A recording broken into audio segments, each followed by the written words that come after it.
एक गरीब और गौतम बुद्ध की कहानी। हमेशा दुखी रहने वाले लोग जरूर सुने। एक समय एक गांव में गौतम बुद्ध आकर शरण लिए हुए थे। काफी लंबा सफर तय करने के बाद बुद्ध थोड़ा आराम कर रहे थे, परंतु लोग इनसे अपनी समस्या का हल मांगने हमेशा पहुंचे रहते थे। ऐसे में जहां भी वह रुकते वहां लोग लंबी कतार में जमा हो जाते और उनको अपनी समस्या बताते और बुद्ध उसका समाधान करते।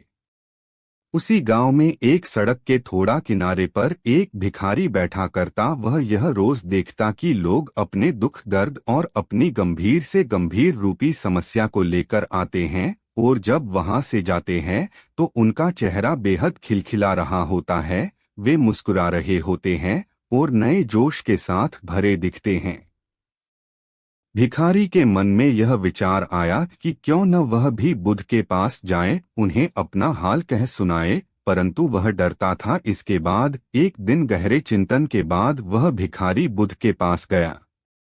लोग लंबी लाइन में खड़े रहते और एक एक कर अपनी समस्या का समाधान लेकर वहां से चले जाते। ऐसे में गौतम बुद्ध के चेहरे पर सदा मुस्कान रहती और वे हमेशा इसी तरह समस्या का हल बताते।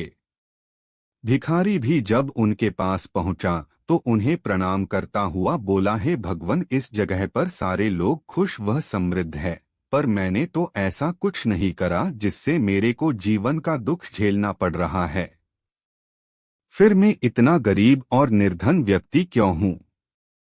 इस पर बुद्ध बोले, तुम गरीब और निर्धन इसलिए हो क्योंकि तुमने आज तक सिर्फ मांगा है, किसी को कुछ दिया नहीं है।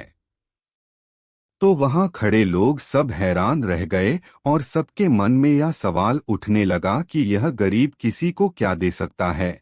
इस पर गरीब भिखारी ने बोला कि भगवान, मैं खुद भीख मांगकर गुजारा करता हूँ, भला मैं किसी को क्या दे सकता हूँ?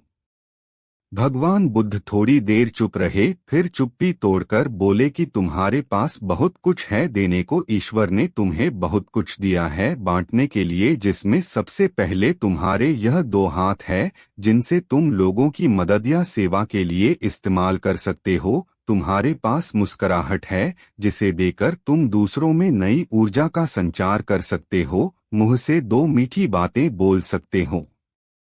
ईश्वर ने जिसको यह तीन चीजें दी है उसको कभी कोई निर्धन और दुखी नहीं कर सकता है। निर्धन होने का विचार तो सिर्फ हमारे मन में पनपता है। यह एक सिर्फ भ्रम है जिससे तुम्हें उभरना चाहिए और अपनी जिंदगी की नई शुरुआत करनी चाहिए।